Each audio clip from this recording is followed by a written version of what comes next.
नमस्ते। सोचिए, पैसे का एक ऐसा सैलाब जो दुनिया की सबसे तेजी से बढ़ती अर्थव्यवस्थाओं में से एक के पूरे फाइनेंशियल सिस्टम को हमेशा के लिए बदलने की ताकत रखता है। जी हाँ, हम बात कर रहे हैं भारत के बैंकिंग सेक्टर की, जहां इन दिनों एक तरह का गोल्ड रश चल रहा है। आज हम इसी की गहराई में उतरेंगे। चलिए इस कहानी को एक नंबर से शुरू करते हैं। 15 अरब डॉलर। ये वो रकम है जो सिर्फ इसी साल विदेशी निवेशकों ने भारत के फाइनेंशियल सर्विसेज सेक्टर में डाली है। ये कोई छोटी मोटी रकम नहीं है, बल्कि एक बहुत बड़ा इशारा है कि कुछ तो बड़ा हो रहा है। और पता है सबसे मजेदार बात क्या है? ये सब कुछ बहुत ही तेजी से हो रहा है। जरा अक्टूबर के कुछ हफ्तों पर ही नजर डालिए। पहले आरबीएल बैंक में एक धमाकेदार डील की खबर आई, फिर फेडरल बैंक में ब्लैकस्टोन जैसे बड़े नाम ने पैसा लगाया, और फिर अचानक खबर आई कि शायद सरकारी बैंकों में भी विदेशी निवेश की सीमा बढ़ाई जा सकती है। मतलब ये कोई धीरे धीरे आने वाली लहर नहीं, ये तो एक तूफान है।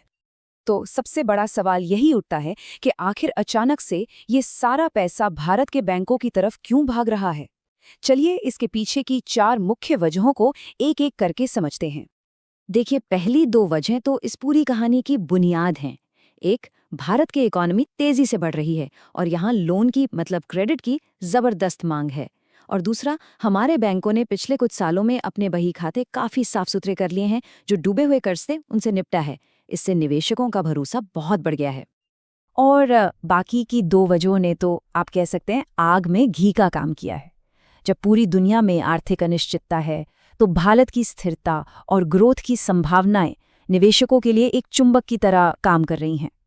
ऊपर से सरकार और रिजर्व बैंक का रवैया भी अब विदेशी पूंजी को लेकर काफी खुला हुआ लग रहा है। तो इन सब ने मिलकर एक परफेक्ट माहौल बना दिया है। और शायद इस माहौल का सबसे बड़ा संकेत ये है, खबरें हैं कि सरकार पब्लिक सेक्टर बैंकों में फॉरेन डायरेक्ट इन्वेस्टमेंट यानी एफडीआई की लिमिट को 20% से बढ़ाकर लगभग 49% करने की सोच रही है।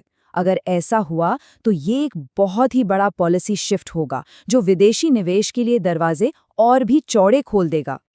तो चलिए अब उन बड़े खिलाड़ियों और उन डील्स पर नजर डालते हैं जो इस अरबों डॉलर की कहानी के मुख्य किरदार हैं।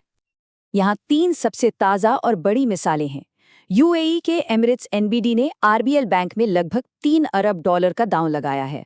अमेरिका की जानी मानी फर्म ब्लैकस्टोन फेडरल बैंक में एक बड़ी हिस्सेदारी खरीद रही है। और जापान के एसएमबीसी ने येस बैंक में एक स्ट्रेटेजिक इन्वेस्टमेंट किया है।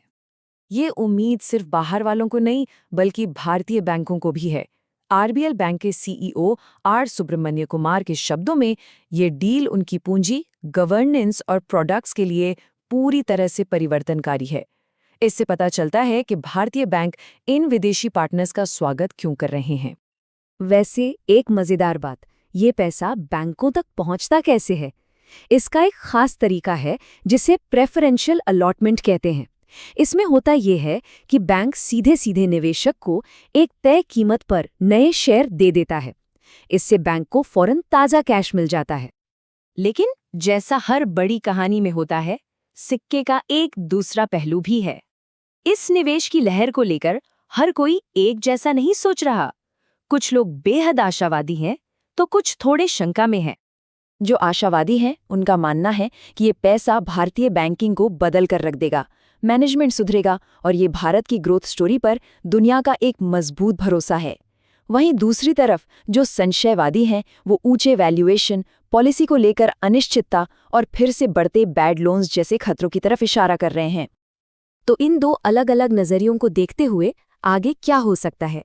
भारतीय बैंकिंग का भविष्य किन रास्तों पर जा सकता है? आइए 3 संभावित तस्वीरों पर नजर डालते हैं। तो सवाल यही है कि अब आगे क्या? एक्सपर्ट्स के विश्लेषण को देखें तो 3 बातें हो सकती हैं। सबसे ज्यादा संभावना यानी 50% चांस एक मैनेज्ड ओपनिंग का है। मतलब सुधार होंगे, लेकिन धीरे धीरे और सावधानी के साथ। बाकी 25% संभावना या तो बहुत तेजी से सब कुछ खोलने की है, या फिर सुधारों पर ब्रेक लग जाने की। तो ये 3 रास्ते क्या हैं? पहला, मैनेज्ड ओपनिंग, यानी सुधार होंगे पर वोटिंग पावर को लिमिट करने जैसे सेफ्टी मेजर्स के साथ। दूसरा, फास्ट लिबरलाइजेशन, यानी नीतियां बहुत तेजी से खुलेंगी, पैसा तो खूब आएगा, पर सिस्टम के जरूरत से ज्यादा गर्म हो जाने का खतरा रहेगा। और तीसरा रास्ता है पॉलिसी स्लो डाउन, यानी किसी राजनीतिक वजह से सुधार रुक जाए और निवेशकों का जोश ठंडा पड़ जाए। तो अंत में हम इसी सवाल पर आके रुकते हैं, क्या ये भारत की एक सोची समझी शाही चाल है या फिर एक बहुत बड़ा और ऊंचे दांव वाला जुआ?